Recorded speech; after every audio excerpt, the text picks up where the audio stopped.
Yes, nongeye gusuhuza abanyarwanda bari mu mpande enye z'igihugu ndetse na mujyi wa Kigali. Amahoro y'Imana nabane namwe. Hanyuma rero nifuje ko uyu munsi dukomeza kwiga amategeko y'umuhanda ndetse no gutwara ibinyabiziga. Nta handi wakura amakuru uretse kuri Tsindira Permis TV.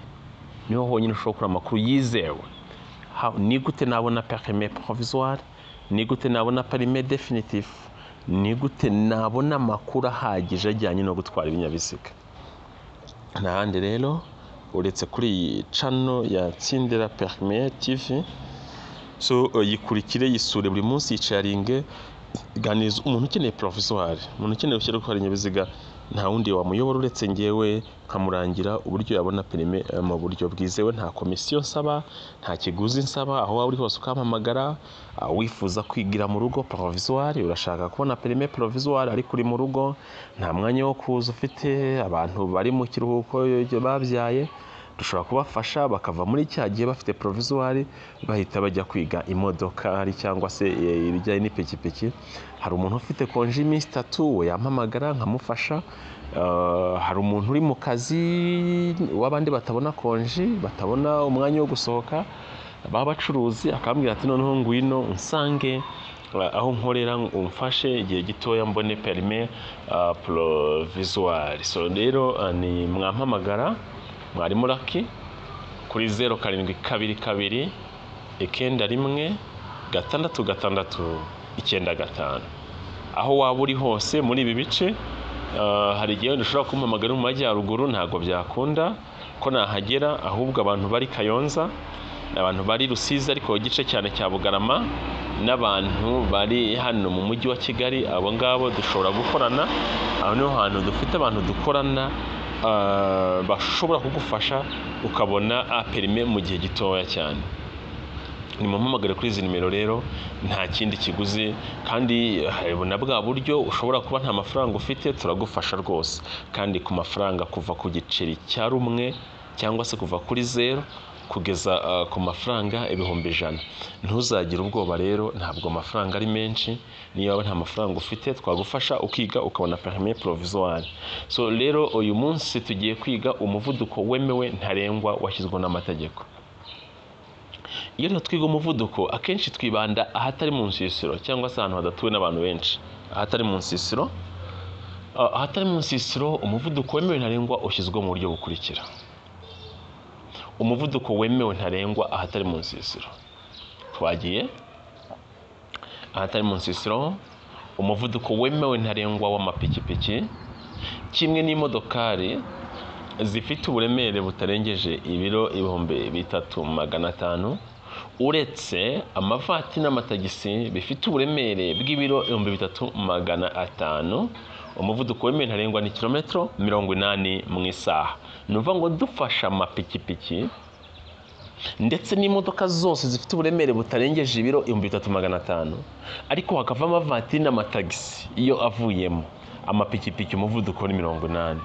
Nuvuga ngo umuvuduko w'amapikipiki kimwe n'imodokari zifite uburemere butarengeje ibiro 3,500, umuvuduko ni kilometero 80 mu isaha. Kabiri, iyo nta mategeko awugabanya cyangwa se ahatari mu nsisiro, umuvuduko w'amavatiri fasi n'amatagisi bifite uburemere bwemewe ntarengwa butarenga ibiro 3,500, umuvuduko ni kilometero 75 mu isaha. Amavatiri fasi n'amatagisi kandi uburemere bwabyo bukaba butarengeje ibiro 3,500, umuvuduko wemewe ntarengwa ahatari mu nsisiro cyangwa mu gihe nta mategeko awugabanya, uwo muvuduko ntushobora kurenga kilometero 75 mu isaha. Noneho tugiye kureba umuvuduko wemewe ntarengwa ahatari mu nsisiro ariko ku modokari zifite uburemere buri hagati y'ibiro 3,500 n'ibiro 12,500, kimwe n'imodoka zagenewe gutwara abagenzi mu buryo bwa rusange.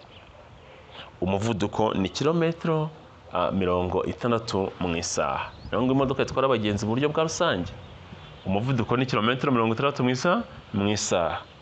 Umuvuduko wemewe ntarengwa w'imodoka zifite uburemere buri hagati y'ibiro 3,500 n'ibiro ibihumbi 12,500. Umuvuduko ni kilometero zingahe? Umuvuduko wemewe ntarengwa ni kilometero 60 mu isaha. Hanyuma umuvuduko w'amapikipiki ukaba 80.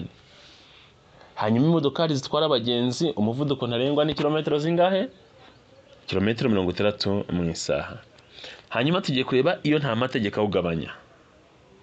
Umuvuduko wemewe ntarengwa w'ibinyabiziga bikomatanye ariko bifite uburemere bwemewe ntarengwa burenga ibiro 12,500.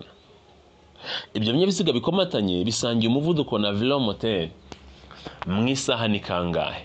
Mu isaha rero twasubiza ko umuvuduko ntarengwa ari kilometero 50 mu isaha. Nuvuga ngo ni bya binyabiziga bikomatanye bifite uburemere burengeje ibiro 12,500. Ibyo binyabiziga bikomatanye bisangiye umuvuduko na velomoteri. Umuvuduko ni kilometero zingahe? 50 mu isaha. Aha tugiye kubona ibinyabiziga bihinga ahatari mu nsisiro cyangwa iyo nta mategeko awugabanya. Abiriya binyabiziga bihinga bifite uburemere bwo tutanabwitayeho. Ibinyabiziga bihinga ahubwo bifite imipira irambuka cyangwa itarambuka, kimwe n'imodokari zose zidafite ibizibuza kwiceka kubera ko ariko zakozwe. Umuvuduko wemewe ntarengwa ni kilometero 25 mu isaha. None zifite imipira irambuka cyangwa itarambuka, kimwe n'imodokari zidafite ibizibuza kwiceka kubera ko ariko zakozwe. Umuvuduko wemewe ntarengwa ni kilometero 25 mu isaha.